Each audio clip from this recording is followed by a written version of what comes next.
Bonjour à toutes et à tous, ici Khalil Djebali pour ce Good Morning Market du 5 mars. Nous commençons tout de suite avec le rappel légal habituel. XTB France informe les participants que la présentation à venir et les informations qui vont être dispensées ne constituent pas en aucune manière une sollicitation ou incitation à acheter ou vendre des produits financiers. Voilà, nous commençons tout de suite avec le calendrier économique de ce lundi 5 mars.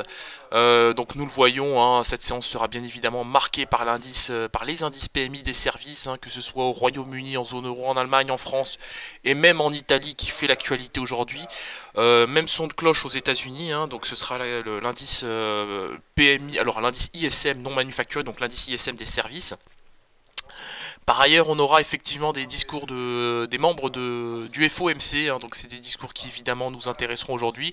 Donc le premier aura lieu à 18 h, donc ce sera Charles Evans, et le second de Monsieur Carls à 19 h 15.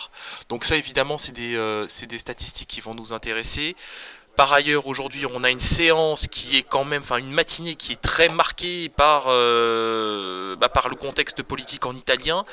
Donc on a la coalition d'extrême droite qui est en tête des législatives italiennes, hein, de dimanche, donc qui a eu lieu hier. Mais pour l'instant, on voit que cette coalition d'extrême droite, cette coalition de droite ne dispose pas de la majorité absolue. Et on a en parallèle le mouvement 5 étoiles qui a reçu pour sa part une majorité de voix aussi. Donc effectivement, au moment où je vous parle, c'est compliqué. Donc il semble que les résultats ne soient pas encore définitifs, mais en tout cas pour l'heure, voilà, on est dans ce contexte-là. On a la coalition d'extrême droite qui a obtenu quelques 37% des voix et 32% du côté effectivement du mouvement 5 étoiles, à confirmer évidemment au cours de la matinée. Donc on attaque tout de suite avec l'analyse de la paire euro-dollar. Donc l'euro-dollar qui effectivement a pris l'euro, hein, pour le coup, qui a pris un coup sur la tête, hein, sous le niveau des 1,2287.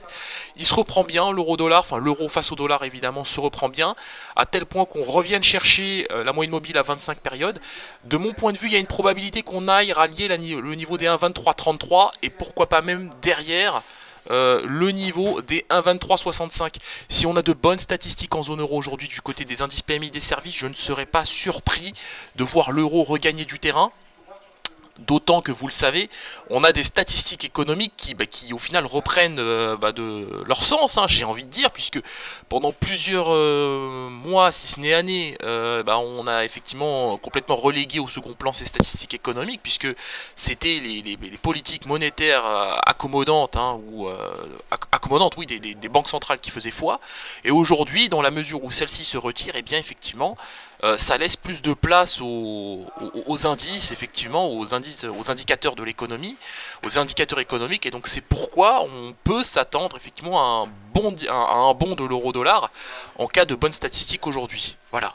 Mais pour ma part, d'un point de vue technique, c'est relativement haussier, donc c'est plutôt pas mal. Allez, on enchaîne avec le DAX 30 qui effectivement lui aussi, on s'est fait peur sur le DAX 30, on a ouvert en gap baissier.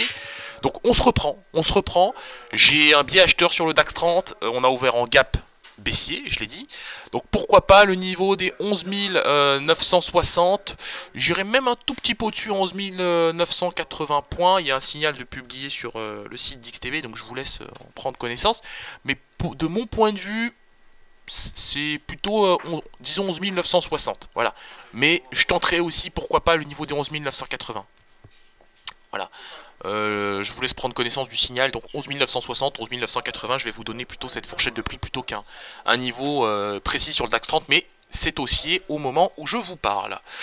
Le gold qui lui aussi a retrouvé des couleurs à tel point qu'on est venu chercher cette moyenne mobile à 100 périodes.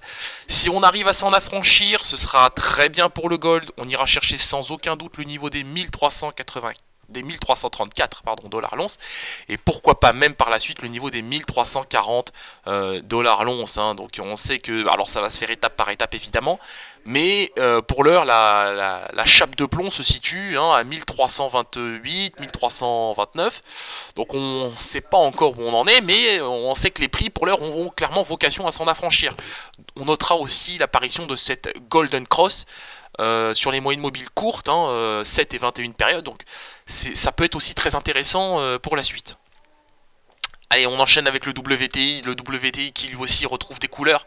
Alors après s'être fait très très peur sur les cours du pétrole, hein, à tel point qu'on soit allé chercher le niveau des 60,3 $ le baril, eh bien nous retrouvons des couleurs au moment où je vous parle. On a une toile de fond assez saine, haussière.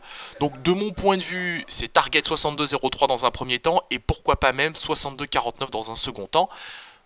Alors l'idéal serait que ça se fasse aujourd'hui.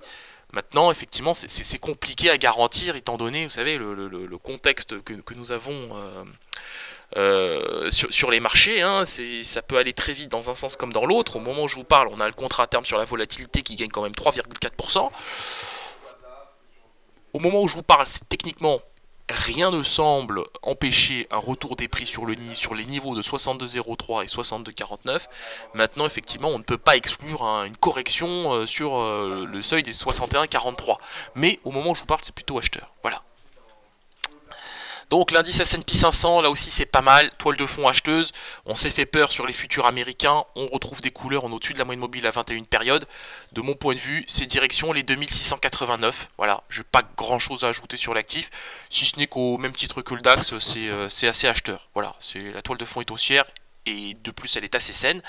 Bon, on peut s'attendre à un ralentissement effectivement avec cet aplatissement de RSI, mais il n'y a rien de grave dans la mesure où on a un aplatissement autour d'une zone de neutralité, et donc effectivement on prend une respiration après effectivement une belle hausse sur l'indice. Donc de mon point de vue, pourquoi pas le niveau des 2689 points sur l'indice S&P 500. On termine avec le Bitcoin. Le Bitcoin qui a réussi à s'affranchir du niveau des 11 050 $. C'est une sacrée progression de l'actif. On s'est fait très peur il y a quelques semaines sur le Bitcoin.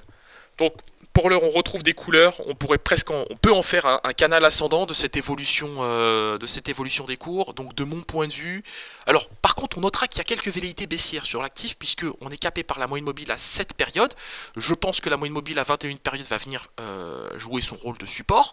Si le support est confirmé de la EMA 21, eh bien pourquoi pas un rebond en direction des 11 674 $ pour un Bitcoin. On ne peut pas exclure un rebond technique en direction des 11 674.